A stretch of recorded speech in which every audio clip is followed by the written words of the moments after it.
Assalamualaikum warahmatullahi wabarakatuh. Bapak Ibu yang dirahmati Allah, dalam konten YouTube di pengajian rutin setiap subuh Ahad di masjid ini, saya melihat Bapak dan Ibu banyak sekali tema-temanya yang sudah berkembang, baik itu nyangkut masalah fikih, tafsir dan lain sebagainya. Tapi pada pagi hari ini coba kita mengambil satu tema yang nyangkut masalah ibadah wajib yang harus dilaksanakan oleh sebagai seorang muslim. Paling tidak pada pagi hari ini kita akan berbicara tentang ibadah haji. Bagi Bapak Ibu yang sudah pernah haji, setidaknya ini akan mereview kembali apa yang pernah kita lakukan. Dan bagi Bapak dan Ibu yang belum pergi haji, ini merupakan motivasi buat kita. Bapak Ibu yang dirahmati Allah, ketika Allah memerintahkan kita untuk menjalankan sebuah rangkaian ibadah, sudah barang tentu ibadah yang kita kerjakan itu adalah kewajiban kita kepada Allah. Dan sebenarnya lebih daripada itu, bahwa ibadah yang kita gawekan ini ada manfaat buat kita yang gawekannya.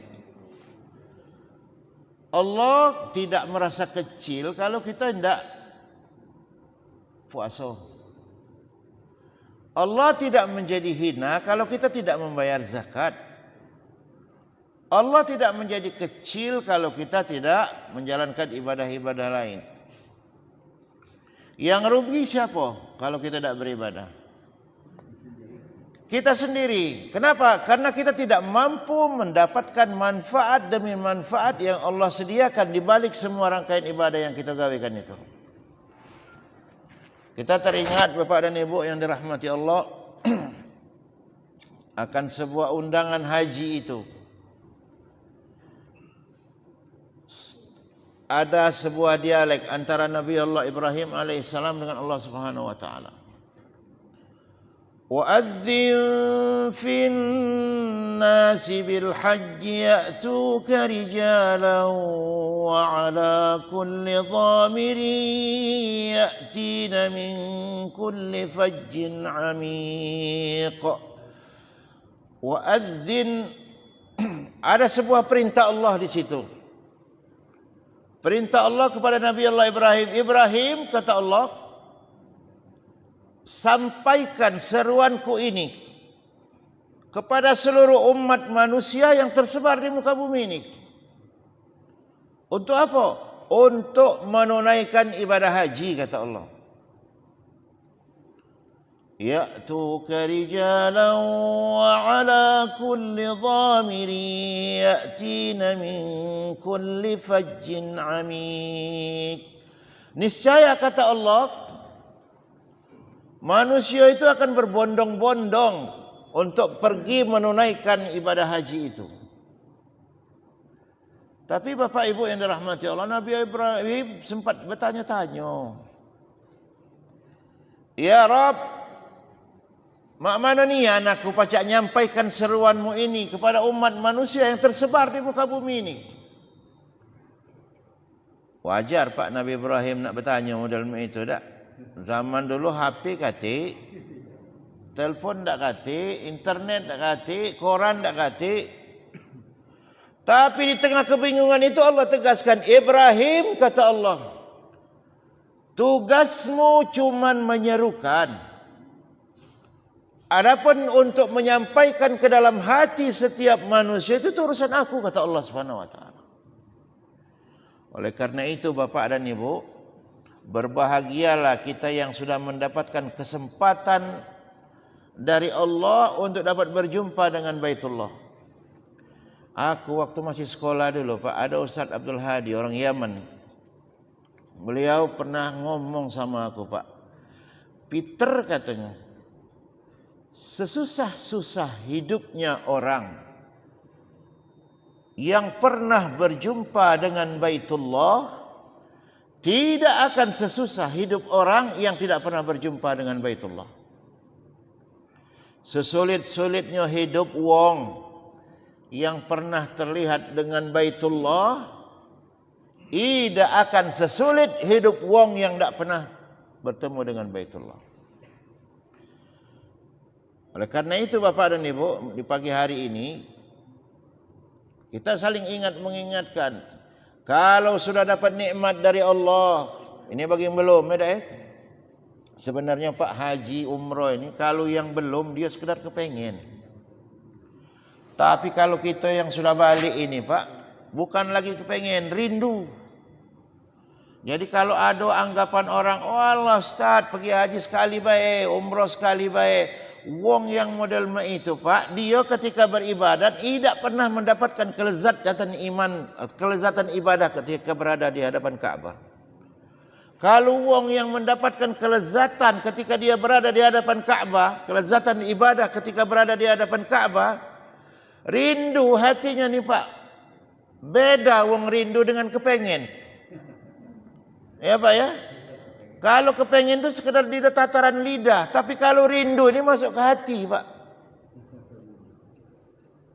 Tanya Bapak Ibu yang sudah pernah pergi haji, pengen tak balik lagi, Pak? Pengen. Yang sudah pernah umroh, rindu tak Pak nak pergi umroh lagi? Rindu kita, Pak.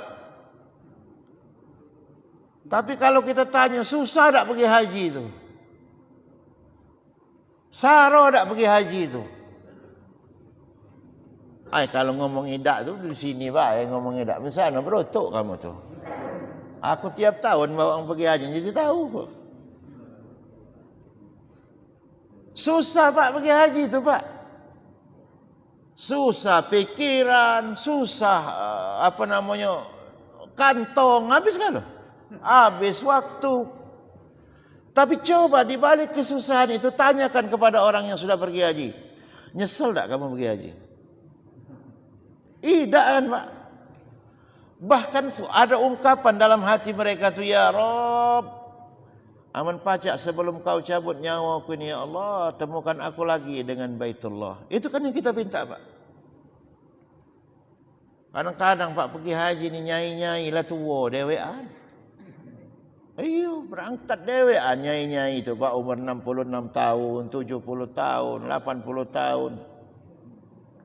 Sakinglah tuanya tu Pak, berjalan tu kuatlah mundur dari maju. Tapi masih nak berangkat. Yang sedihnya lagi Pak, anak cucunya kadang-kadang itu Pak tidak galak berangkat bareng maknya.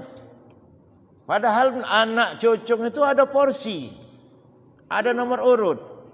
Pemerintah sudah memfasilitasi kalau dua beranak terpisah waktu, pacak didekatkan, pacak dibarengke. Tapi banyak wong sekarang ini Pak, tidak galak berangkat dengan maknya. Padahal kalau kita tanya, ngapa tidak berangkat bareng ke baik? Kaki aku bantu ngurusnya ke Departemen Agama itu. Untuk menyatukan keberangkatan anak sama bapak umat kan. Ada Ustaz, kakek aku nak manjak orang rumah katanya. Dalam hatiku lanang ini lebih penting ke bininya daripada emaknya. Bini belum tentu Pak menjamin kita masuk syurga. Tapi kalau umat dewek Pak lah pastinian. Sedih kita kalau ada laki-laki seperti itu Pak. Uang tuanya diberangkatkan, dia sekedar ngunjuk biaya baik. Mak berangkatlah ke sana. Nah yang tua-tua ini Pak kadang-kadang pergi haji itulah tua nian Pak, sedih. Kita kan Bapak Ibu mungkin nyengok ya tak?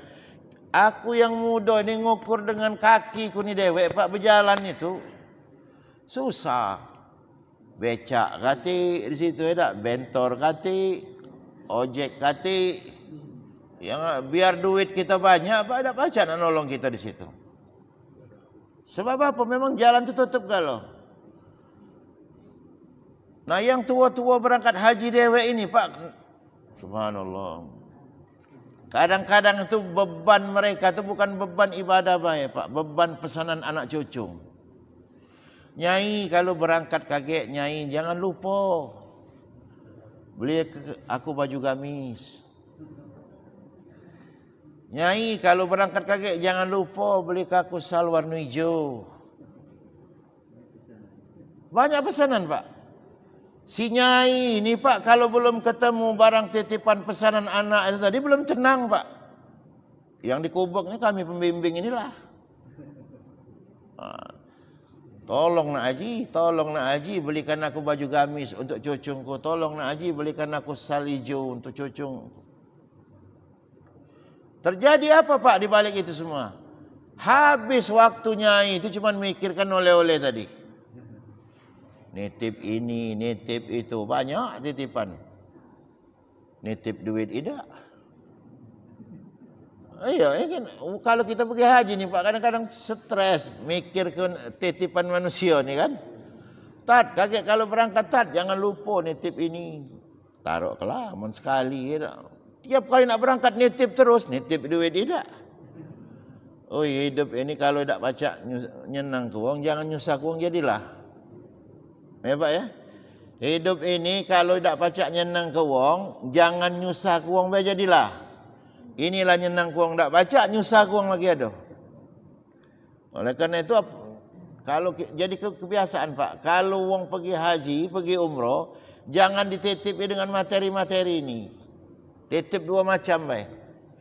Satu, titip minta didoakan ketika berada di tempat mustajabah agar aku dapat dipertemukan Allah dengan Baitullah bersama anak keluarga aku.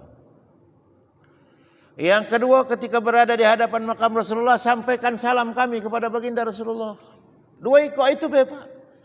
Ya, ini nitip tasbih tulang unta lah, nitip inilah, nitip itulah, banyak titipan. Adapun nanti wong balik haji ngawai kita kurma, ngawai sal, alhamdulillah. Ada apa? Tapi jangan keluar dari mulut kita untuk jadi beban buat wong berangkat haji. Apalagi pergi haji ni susah Pak. Besok kamu naftar tahun 2022 tahun lagi baru pacak berangkat. Tak ada lagi cerita 17 tahun sekarang. Sudah kita cek Bapak Ibu untuk Sumatera Selatan, naftar besok baru pacak berangkat 22 tahun lagi. Bangsa baru pensiun nak naftar haji, tak tahulah aku sampai apa tidak. Oleh karena itu Bapak Ibu, kita kejar apa yang disampaikan oleh baginda Rasulullah. Man malaka zadan wa rahilatan tuballighu ila Masjidil Haram falam yahij fala alaihi an yamut in syaa yahudiyan aw nasraniyan aw majusiyan. Itu Rasulullah yang ngomong. Man malaka zadan, siapa kata baginda Rasulullah yang sudah ada dapat nikmat kelebihan, rezeki, badan sehat, warahilatan, ada kendaraan itu maksudnya itu ongkos yang cukup mengantarkan ke situ. Falam yahid, dia tidak juga pergi haji sampai dia meninggal. Kata baginda Rasulullah, fala alaihi an yamut, silakan kata baginda Rasulullah.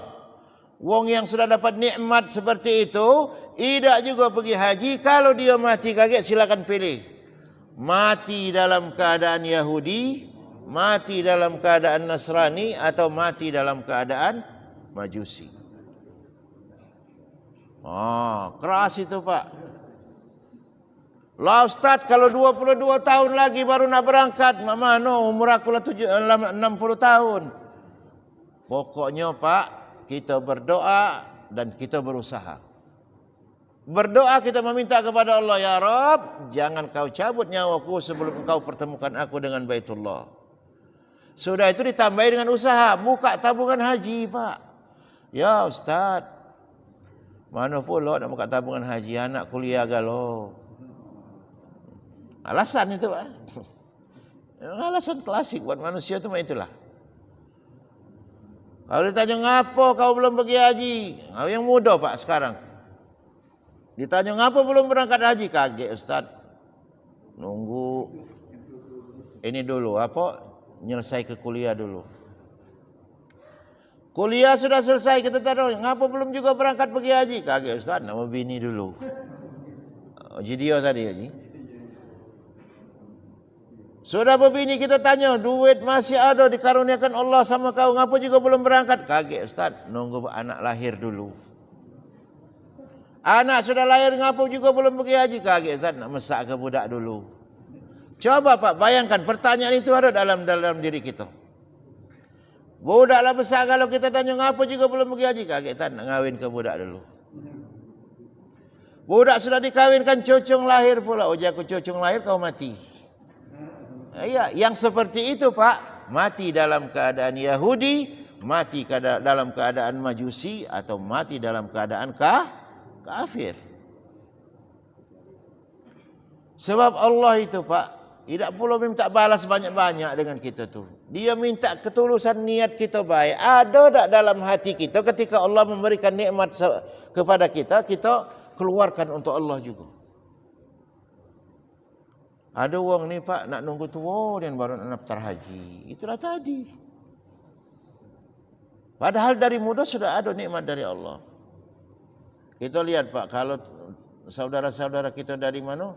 Dari Sulawesi Selatan itu, karena itu wajar Pak, daftar tunggu mereka di Sulawesi itu Pak sampai 43 tahun. Ngapa Pak? Karena mereka itu tidak mentingkan rumah, tidak mentingkan harta, yang penting dulu anakku pacak pergi haji kalau. Di Sulawesi Selatan. Kita ni dah lah tua dulu nak nunggu, kaget lah pergi haji, nunggu budak besar kalau dulu. Nah itu Pak, pergi haji itu kan berat. Ngapa kita nak nunggu tua? Kalau pacak pergi haji itu di bawah 50 tahun. Oleh kerana itu motivasi bagi adik-adikku yang masih segar, yang kalau ada nikmat dari Allah, mulailah dari sekarang, dikit nanamkan. Ibadah haji ini Pak, ibadah ketentuan Allah. Allah yang menentukan waktu pelaksanaannya. Tak pacak haji ni masing-masing waktu pacak umrah Pak. Kalau umrah tu sepanjang tahun pacak kita gawekan. Kalau haji itu ada batasnya Pak. Karena itu kita kenal dalam istilah fikih itu ada miqat. Tapal batas, baik miqat makani, tapal batas tempat, maupun miqat zamani, tapal batas waktu. Tidak pacak kita nak merubah-rubah itu ketentuan Allah. Kapan sahnya kita berniat haji itu? Mulai tanggal 1 Syawal. Jadi kalau 1 Syawal, lebaran itu Pak, Idul Fitri itu, kita berniat haji, maka niatnya sudah bisa Pak. Tapi kalau bulan-bulan model ini masih di Rabiul Tsani, Rabiul Akhir ini Pak, kita berniat 1000 kali sehari masih tidak masuk. Karena belum masuk bulan-bulan bulan haji. Jadi bulan haji itu mulai terhitung tanggal 1 Syawal sampai dengan 9 Zulhijjah. Lewat dari tanggal 9 Zulhijjah dah pacak juga lagi berniat Pak. Dah lewat waktu wukufnya. Allah yang menentukan waktunya. Allah juga yang menentukan tempatnya Pak. Ada haji itu tanggal 1 Syawal sampai dengan 9 Zulhijjah, niatnya itu di mana? Di tempat kita keluar. Kalau di Mekah situ Pak. Atau bagi wong yang bukan penduduk Mekah, niatnya itu dari tempat yang sudah ditentukan oleh Allah, oleh baginda Rasulullah. Apa itu? Itulah namanya tempat miqat makani. Kalau jemaah haji Pak, ngapa dia tidak ada keluar lagi ke miqat? Karena memang sudah dihukumi mereka itu bukan musafir lagi. Jadi penduduk Mekah karena mereka lebih dari 3 hari.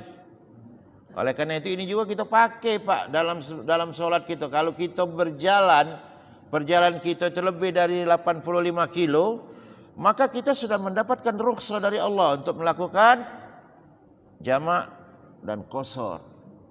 Wah Ustaz, boleh tak aku tidak jamak? Boleh baik. Tapi Pak, takutnya kita dicap Allah sombong. Lah diinjak rukhsah masih tak galak. Itu Pak ya. Jadi kalau kita berjalan dari sini misal ke Batu Rajo sana lebih dari 85 kilo, boleh tak kita jamak? Boleh Pak. Tidak dijamak, tidak apa-apa. Tapi lebih baik dijamak. Kenapa? Karena itu rukhsah sudah diinjak oleh Allah. Keringanan. Manfaatkan keringanan itu. Kita ni kadang-kadang beribadah itu Pak, mohon maaf bukan didasari oleh ilmu tapi nafsu. Ini yang bahaya ini Pak. Ibadat harus didasari dengan ilmu. Jangan dengan hawa nafsu. Sama halnya jemaah haji itu Pak. Kalau di Arafah itu ribut, Ustaz. Ngapa nak kita sembahyang zuhur dengan asar ni di jamak dan di kosor ini? Kita kati gawe duduk dalam tenda ini. Boleh tak kalau kita nak sembahyang 4-4? Boleh. Tapi kamu tidak nyontoh Rasulullah. Ya Pak. Padahal Nabi sudah mengingatkan, khudhu anni manasikakum. Contohlah aku bagaimana kalian itu beribadat. Nabi ketika di Arafah itu Pak, sembahyang zuhur dengan asar dijamak takdim dengan cara dikosor. Digawekan di waktu zuhur 2 rakaat, 2 rakaat. Ini rukhsah dari Allah. Keringanan dari Allah. Wa ma ja'ala 'alaikum fid din min haraj. Ini prinsip dalam beragama kita, Pak. Aku kata Allah tidak menjadikan agama itu sebagai beban buat kamu. Pacak kamu semayang tegak, tegak. Tidak pacak tegak, duduk. Tidak pacak duduk, nguling. Tidak pacak nguling dengan isyarah. Itu rukhsah keringanan dari Allah bukan, Pak? Coba kalau Allah itu saklak baik. Pokoknya kamu semayang harus tegak. Mana caranya? Saro gitu Pak. Karena itu prinsip dalam beragama itu. Wa ma ja'ala 'alaikum fid din min haraj. Aku kata Allah tidak menjadikan agama itu sebagai beban buat kalian. Itu yang kedua tadi Pak ya. Allah yang menentukan waktu dan tempatnya. Yang ketiga, Allah juga yang menentukan siapa saja yang berhak untuk menunaikannya. Duit banyak, badan sehat bukan jaminan buat orang pacak pergi haji, Pak. Berapa banyak Bapak Ibu uang kalau dijenguk dari segi hartanya jauh lebih kaya dari kita. Dari segi fisik jauh lebih sehat, lebih kuat, lebih gagah dari kita. Tapi sampai akhir hayatnya ada juga yang tidak sampai pergi haji. InsyaAllah kalau di komplek ini sudah galau. Kalau di luar sini mungkin masih banyak. Ada juga Pak yang galak buat kita sakit hati. Ni uang pergi haji ni takut Pak. Takut ngapa? Ustaz, aku takut pergi haji ni sebab aku ni dari muda dulu tak pernah belajar ngaji. Jadi aku takut diserah ke buku doa-doa itu tu. Kaget uang berbacaan. Aku cuma cugem bae nyingok irai uang situ. Aku ngomong dengan uang model itu Pak. Ibadah haji ini sah dan tidak sahnya bukan karena bacaannya. Sah dan tidak sahnya haji ini bukan karena doa-doanya. Tapi sah dan tidak sahnya haji ini terletak dari fiil kita di situ. Tanggal 9 ada di Padang Arafah dak kita. Malam tanggal 10 ada di Muzdalifah dak kita. Hari 10 sampai 13 ada di Mina dak kita. Itu yang menentukan sah dan tidak sahnya haji. Bukan karena doanya. Buku doa Pak yang diunjuk oleh Kementerian Agama yang kecil galak tergantung di leher gitu tu Aku sering ngomong dengan jemaah aku. Kalau bakal mening ke kepala kamu pergi haji tak sedih gawak buku itu. Ano kan Pak buku doa itu. Kalau bakal jadi beban kamu pergi haji tak sedih gawak buku itu. Jadi Ustaz kami baca apa Ustaz di sana? Baca be apa yang pacak kamu baca, yang penting itu ikhlas keluar dari hati kamu yang paling dalam. Sama halnya dalam kesempatan yang lalu aku ngomong kita berdoa ni Pak, tak usah panjang ego. Dikit be tapi tahu kendak kita tu apa nak kita kendai dengan Allah. Mulut berbuih, habis itu kita tanya apa yang kita kendak dengan Allah, tidak tahu. Dia berdoa, dia minta tapi dia tak tahu dengan Allah. Itulah juga dengan uang jemaah haji Pak. Buku doa itu. Itulah juga Kementerian Agama ni yang pergi haji ni banyak orang tua Pak. Wong tua ni Quran sebesar idak, kacamata double masih ngecek main ni macam. Apalagi dinjuk buku kecil itu. Dinjuknya tali untuk digantung ke di leher ni pula. Berjalan pula membacanya tengah manusia ramai itu. Itulah galak banyak nyasar dari grup itu. Ayat nunduk ibuku itu Pak. Allahumma inna hadzal baita baituk wal harama haramuk, wal amna amnuk, wal abda abduk. Nondok ibuku itulah, kawanlah ke kiri kalau dia nyosor ke sana.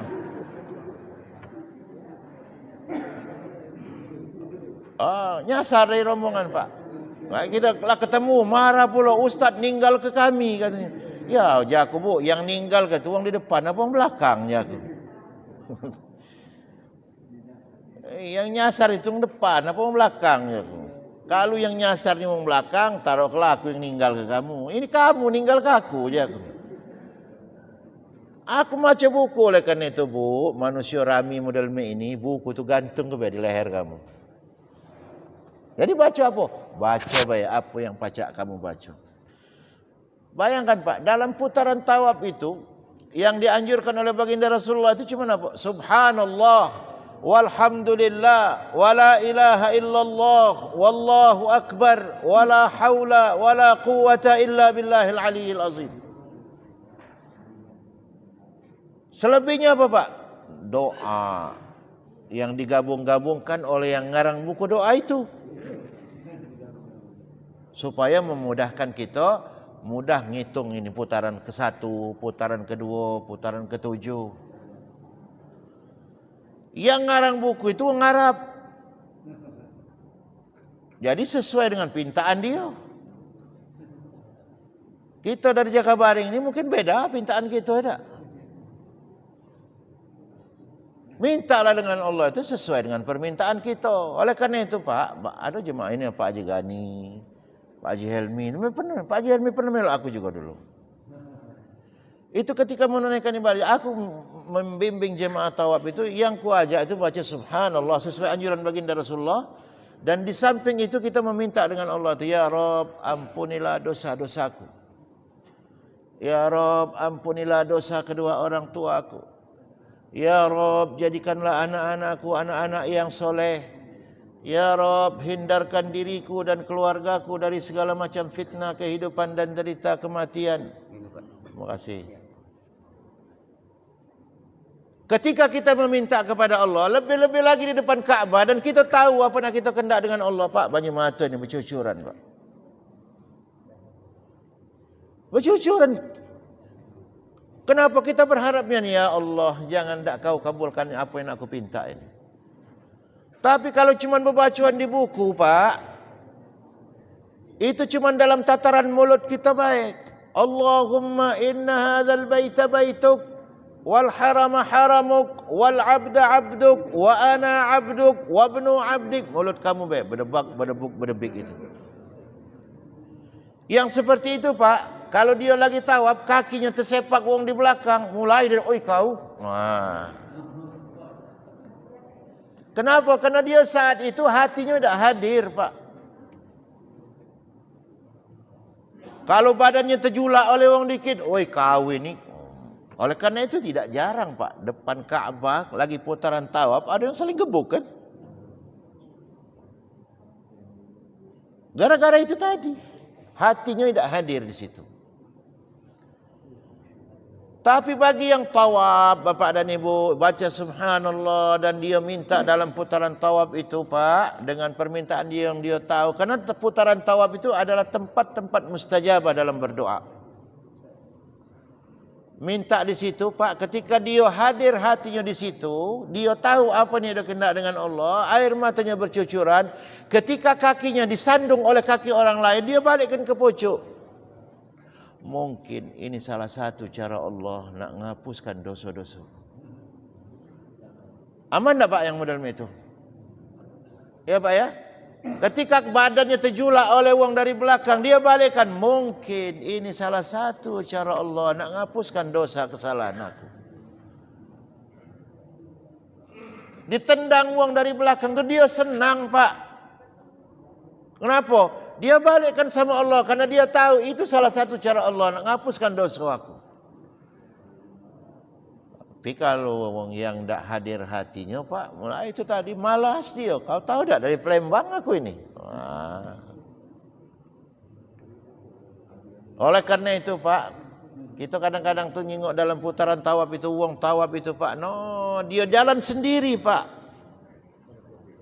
Kadang-kadang dia baca Quran, bawa Quran. Sebab sah dan tidak sahnya tawaf itu bukan kena doanya, Pak. Yang cukup putarannya itu 7 sempurna tak? Nah itu yang menentukan sah dan tidak sahnya. Wah Ustaz, aku tadi tu di Ka'bah putaran tawaf itu tidak berbacaan apa-apa Ustaz. Karena aku baru nak pergi haji ni lah belajar berbacaan ni. Ya kan kita tak boleh seuzon Pak. Tak? Uang pergi haji ni kan ketentuan Allah. Tidak menjamin uang berilmu, tidak menjamin uang pintar. Tak? Wong preman, wong jahat, wong jabalan. Kalau sudah dapat ketentuan Allah, nak apa gitu? Itu Pak ya. Jadi jangan suzon kita. Oh, bandit itu Pak pergi haji. Jangan jengok banditnya. Mungkin sisi banditnya yang zahir di mata kita, tapi di balik itu Allah ada memberi kemuliaan kepada dia. Itu Pak ya. Ibadah haji ketentuan Allah. Oi, itu dulu banyak nian dosanya ji. Dari kecil aku tahu nian perangai wong itu. Wah, mulai aja aku. Yang model kamu ni lah tak akan pernah diundang oleh Allah. Tapi kita itu Pak, kita lihat manusia ini zahirnya baik. Jahat dalam pandangan kita, tapi ada kadang-kadang rahasia yang Allah kasih sama dia itu yang kita tak tahu. Oleh karena itu kita dalam Islam husnuzon, baik sangka ini sangat dianjurkan. Itu Pak ya. Nah ini 3 Pak. Allah yang menentukan tempatnya, Allah yang menentukan waktunya, Allah juga yang menentukan siapa baik yang berhak menunaikannya. Ada juga yang nanya, Ustaz, mak mana kalau seandainya aku pergi tidak ada baca pergi haji Ustaz, pergi umrah baik, boleh tak ganti? Pak, umrah tidak sama dengan haji. Umrah tidak bisa menggantikan kedudukan haji. Jadi beda umrah, beda haji. Oleh karena itu Bapak dan Ibu, para ulama fikih juga ada juga perbedaan berpendapat. Ada yang ngomongkan umrah itu wajib. Ada yang ngomong tidak. Karena yang berpatokan bahwa umrah itu juga wajib, karena dia sama-sama berpegangan ketika Allah memerintahkan wa atimmul hajja wal umrata lillah. Tunaikanlah ibadah haji dan umrah itu karena Allah. Karena nasnya itu sama antara haji dengan umrah, maka mereka beranggapan bahwa umrah itu wajib. Ada juga yang mengatakan sunat. Maka kita pilih yang mana? Maka kita pilih yang beranggapan wajib. Kenapa? Ada yang ngajak kita ke syurga, bypass langsung. Tapi ada yang nak ngajak ke syurga, tapi mutar-mutar dulu lewat Kayagung, lewat mana-mana. Sama ke syurga galau. Maka kita cari yang mana? Yang bypass itu tadi. Oleh karena itu Bapak Ibu, aku pesan bagi yang sudah ada harta, tidak usah takut-takut harta kamu habis. Tidak pergi haji, pergi umrah. InsyaAllah Bapak dan Ibu, setiap rupiah yang kita keluarkan untuk haji, untuk umrah itu akan dilipat gandakan oleh Allah. Tapi kadang-kadang bagi wong yang belum sampai ke situ tembus pandangannya, banyak je duitku habis. Itu Pak ya. Dia tidak berfikiran, coba kalau Allah unjuk dia sakit, berapa duit kita bakal lebih habis dari itu. Tidak kita sakit, anak kita sakit. Kita tidak tahu rahsia Allah. Tapi berkat kita keluarkan duit pergi haji, pergi umrah model itu, kita sehat, rumah tangga kita terlepas dari fitnah. Maka itu lebih nilainya Pak dari Allah Subhanahu wa taala buat kita. Oleh karena itu Bapak dan Ibu yang dirahmati Allah, apalagi sekarang pemerintah kita ni lagi gonjang-ganjing dengan pemerintah Saudi ni. Aku ni tiap hari Pak telefon aku, "Tad, lah buka belum umrah ni? Tad, lah buka belum umrah ini?" Amanati aku Pak, menpacak besok terbanglah gitu ni tak. Yang paspor numpuk di rumah tu ada sekitar 98 Pak. Yang belum ku berangkat ke. Kamu tidak baca, pemerintah Indonesia masih nunggu. Meskipun Saudi sudah membuka, sudah dibuka oleh Saudi Pak, tapi bukanya itu tidak resmi. Jadi kita jemaah ni, orang awam ni kadang-kadang ada seuzon, ngapa Saudi sudah buka, kita belum nak buka. Kita ini belum dapat notas resmi Pak. Apa dibuka ni apa belum, semua masih gonjang-ganjing. Sinovac ini pacak masuk apa tidak. Ini kuncinya buatan Cina ini. Kalau kita pakai Pfizer galo, pakai AstraZeneca atau Johnson & Johnson, kurang sudah dibuka. Tapi karena pakai Sinovac ini, Saudi sampai main hari belum nak ngakui Sinovac itu. Meskipun Departemen Kesehatan kita, Bapak dan Ibu, sudah melobi-lobi terus untuk Sinovac ini bisa diterima di sana, karena dari WHO juga sudah memberikan lampu hijau. Sinovac pacak dipakai. Tapi Saudi Pak, tak pacak didekte. Mereka punya apa? Otoritas sendiri. Kalau uji kami 5 ni, 5 itulah. Nah, sekarang lagi nak dilobi oleh Departemen Kesehatan kita. Kita doakan Pak, lobi ni berhasil. Apa lobi dia? Lobi dia minta kalau pacak Sinovac tetap jalan, tidak pakai booster. Tapi Saudi ngomong Sinovac pacak. Lah dipacak kalau oleh Saudi. Tapi harus pakai booster. Nah, kita di Indonesia ini belum ada booster. Booster kita cuma buat uang kesehatan. Nah, ini yang jadi kendalanya Pak. Tapi insya Allah Bapak dan Ibu yang punya niat, bulan 12 ini kita sudah mulai terbang Pak. Kami dari Asosiasi Penyelenggara Haji dan Umroh sudah diminta untuk bersiap-siap memberangkatkan mereka itu di bulan Desember ini. Mudah-mudahan Bapak dan Ibu kita semua akan diijabah oleh Allah dapat berjumpa dengan Baitullah. Dan mudah-mudahan Bapak dan Ibu sebelum nyawa kita dicabut oleh Allah, kita diperjumpakan Allah dengan Baitullah lagi. Dan mudah-mudahan Bapak dan Ibu yang belum tergerak pergi haji, digerakkan Allah melalui mimbar kita pada pagi hari ini. Mulai besok dia daftar haji. Sampai tidak sampai itu urusan Allah. Yang penting kita sudah ada usaha untuk daftar berangkat haji. Hadanallahu wa iyyakum ajmain. Mudah-mudahan ini baik Bapak Ibu yang dapat kusampaikan pagi hari ini. Kita ada sesi tanya jawab. Silakan Bapak dan Ibu, tidak perlu tanya jawab itu hanya nyangkut masalah ibadah haji umroh baik. Boleh, yang lain boleh. Selama aku bisa aku jawab, insya-Allah kita jawab. Ya, terima kasih. Assalamualaikum warahmatullahi wabarakatuh.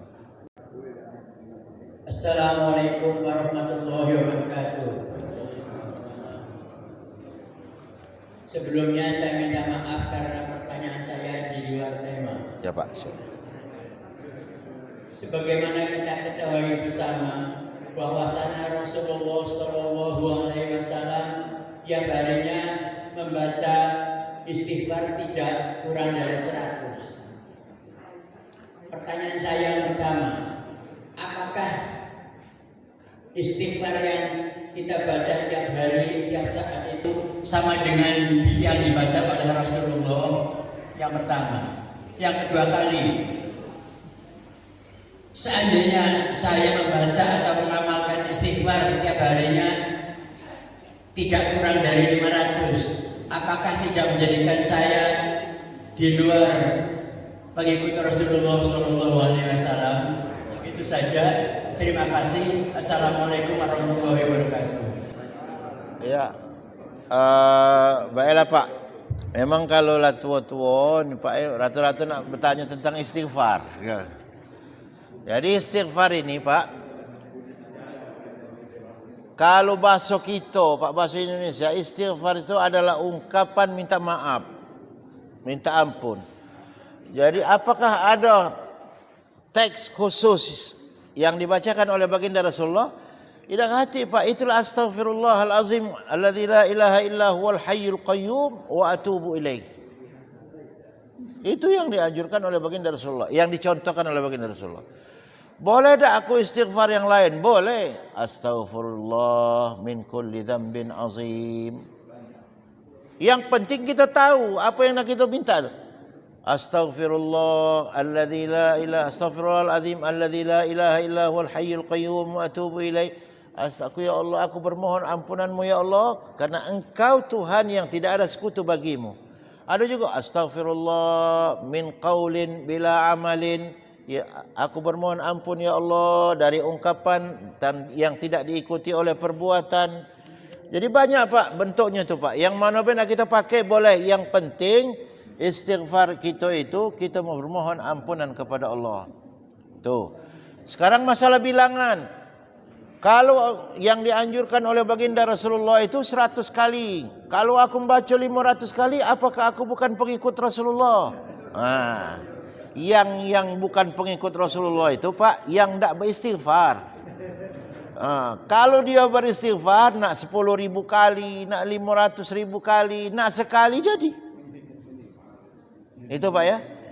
Jadi, apakah kalau saya membaca 500 kali tidak... bukan jadi pengikut Rasulullah? Tidak. Yang tidak menjadi pengikut Rasulullah itu adalah mereka yang tidak beristighfar. Itu Pak ya. Istighfar itu Pak tidak terbatas bilangannya. Ya Pak ya. Itu kapanpun, di waktu apapun kita ada istighfar Pak. Sampai kita nak masuk kamar mandi pun ada istighfar. Astaghfirullahalazim. Apa Pak? Kita berlindung dari Allah, kepada Allah dari segala macam makhluk-makhluk. Iya, mungkin kita takut terpeleset, bukan takut dihantu Pak, ya kan? Takut terpeleset, baca istighfar. Itu Pak. Jadi Bapak mulai hari ini jangan ragu-ragu lagi, jangan 500 mau pacak naik ke. Itu Pak ya. Semakin banyak kita beristighfar, semakin bersih hati kita Pak ya. Ada lagi Pak mau ditanyakan?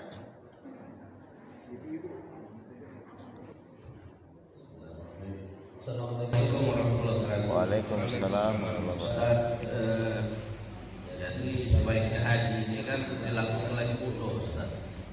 Apa-apa keadaan yang bujang dengan gadis Ustaz. Dia mampu untuk berangkat haji. Kalau yang bagi bujangnya aman kan. Nah yang bagi gadis ini apa apakah dia nak tunggu lagi dulu?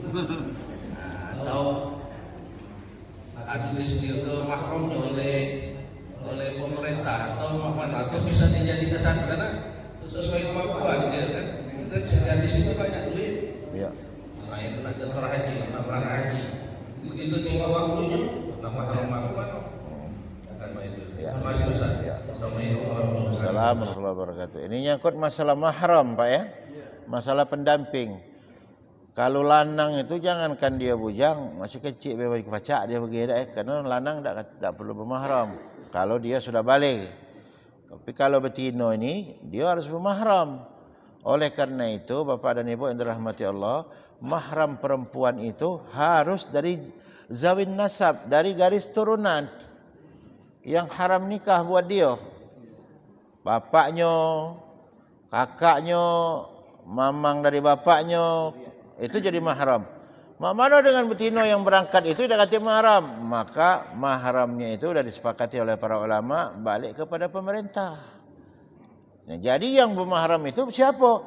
Yang berangkat pergi haji itu melalui jalur resmi. Kalau yang berangkat haji tidak melalui jalur resmi, maka terputus mahramnya Pak. Siapa yang melindungi dia? Tidak jelas. Oleh itu aku pesan juga Pak melalui tempat yang baik ini, kalau kamu nak pergi haji, tidak usahlah kamu tergiur Pak dengan ajak-ajakan wong itu, ya melalui haji pintas segala macam itu Pak ya. Itu beresiko Pak. Sebab kita hidup tidak tahu di nyawa kita. Oleh karena itu banyak travel-travel di Palembang ini yang tutup bermasalah. Itu kan gara-gara itulah Pak. Berangkatkan wong melalui jalur tidak resmi. Kalau wong tu berangkat sehat, kalau balik sehat, lemah Pak. Ini berangkat dibawanya lewat Kolombo sana. Ayo, ada yang sampai Kolombo sesak nafas mati. Lemak kalau mati Pak, tinggal kalau habis. Ini mati tidak, hidup tidak. Mati dah, hidup tidak. Oleh karena itu kami pembimbing haji ni kadang-kadang Pak ada juga doa jahat Pak bawa jemaah tu kira-kira 2 hari lagi nak balik. Masuk selang kalau no, mulutnya segala macam. Doa kita kadang-kadang ya itu, ya Allah. Dah lemah aku nak ngomongnya. Kalau memang masih panjang umurnya ni, sihat kelah ya Allah. Amun kira-kira lapar laju kelah baik. Iya, sebab kalau tidak itu Pak, mana kita nak balik? Ditinggal ke apa dia jadi dia itu, digawa tak boleh. Jadi kadang-kadang berdoa model itu. Ya Allah, kalau memang umurnya masih panjang ya Allah, sehat kelah dia. Kau acak balik. Tapi kalau memang sudah waktunya ya Allah, gancanglah. Bukannya kita doa kau gancang mati Pak Haji. Ya, kita khawatir Pak. Jadi beban buat dia segala macam. Jadi itu tadi Pak mahram. Nah sekarang bagaimana? Boleh tak kita berangkatkan betina model itu? Dia dewean berangkat. Boleh Pak, karena mahramnya jadi pemerintah. Asal dia melalui jalur pemerintah. Mahram itu prinsipnya Pak. Dalam Islam itu, mahram itu tujuannya untuk kira-kira ada yang bakal melindungi tak? Budak betina ini kalau berangkat ke sana. Melindungi itu macam-macam Pak. Mulai dari kejahatan di jalan maupun dari apa? Perlindungan dari fitnah. Karena perempuan kan seperti itu. Jadi kalau kita melak pemerintah, Bapak dan Ibu, alhamdulillah di situ ada tugas haji dan lain sebagainya ditunjuk oleh pemerintah. Oleh karena itu Indonesia ini Pak, yang berangkat haji itu perbandingan laki dengan perempuan itu banyaklah perempuan. Ditanya mana mahram kamu dekati? Nah, itu Pak ya. Ada lagi mau ditanyakan Pak? Ana? Oh ya boleh. Seandainya kita meninggal, mesti kepengen ketemu dengan orang tua, kepengen ketemu dengan anak, kepengen ketemu dengan saudara-saudara kita. Bagaimana mungkin kita bisa ketemu di alam barzah? Karena tiap hari alam barzah penduduknya tambah terus dan jumlahnya bermiliar-miliar. Pakai speaker nggak ada speaker. Bagaimana caranya? Ataukah mungkinkah kita bisa ketemu dengan orang tua dan saudara-saudara kita? Itu aja. Terima kasih. Assalamualaikum warahmatullahi wabarakatuh.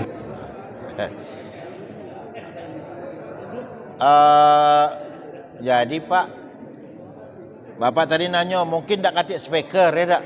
Nah, kita belum pernah ke situ, jadi tak tahu di sana ada speaker apa ini. Nah jadi kalau seandainya Pak, ini pertanyaan bagus, bisa tak kita ketemu di surga lah Pak ya, dengan orang tua kita, dengan anak-anak kita pada saat itu bisa Pak. Meskipun wujudnya itu menurut keterangan hadis kita berubah galau. Berubah dalam artian apa? Tidak katik lagi yang tua, tidak katik lagi yang muda. Bapak balik muda lagi kakek.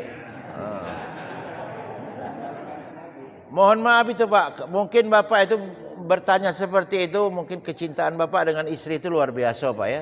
Wah, mungkin ada harapan ya Allah kalau pacak di dunia dan di akhirat aku temu dengan bini.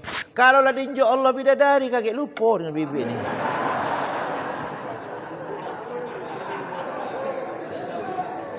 Ya Pak ya. Kalau dinjau Allah kan di surga itu Pak, bidadari kalau yang disediakan oleh Allah ya tak? Mungkin di sini Bapak takut nak nambah wong rumah ya tak ya? Di situ diaturi.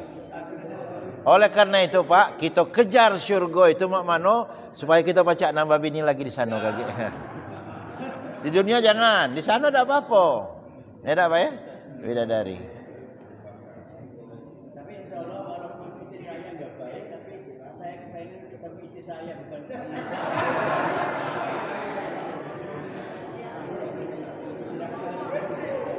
Iya, jadi Pak, tadi aku udah nyentuh ya Pak ya. Kita jangan mudah seuzon dengan manusia. Ya. Biar bini kita tuh cerewet. Ya. Jangan kita di hati kita terbetik bini kita tak baik Pak ya. Cerewet itu udah ketentuan Allah, model itulah yang dia. Kalau betino tidak cerewet bukan betino namanya.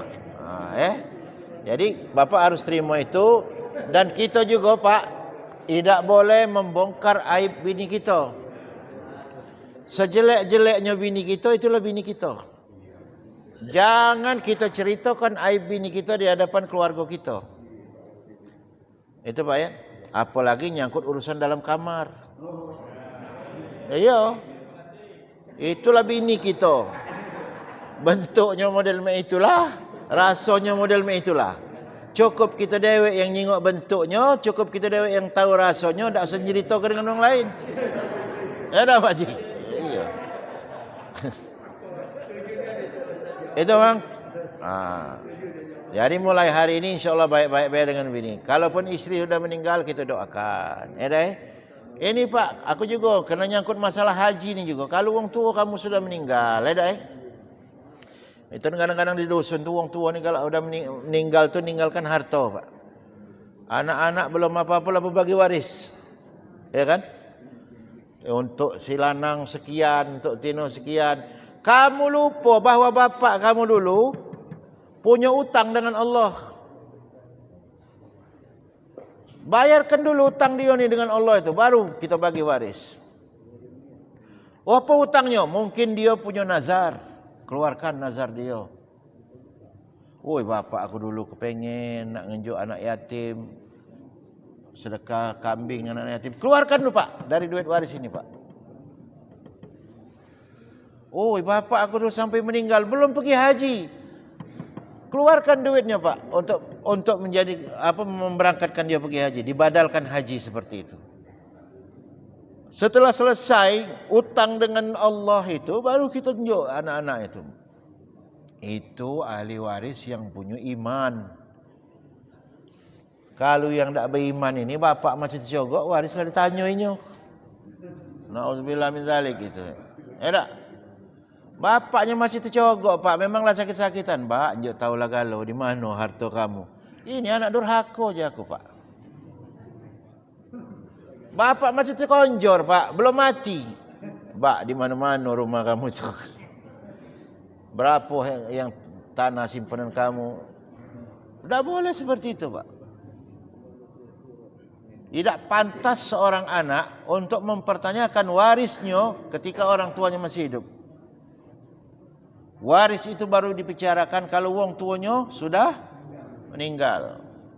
Banyak dapat di tengah masyarakat kita. Bapaknya, wong tuanya masih hidup, anak sudah nuntut minta bagian warisnya.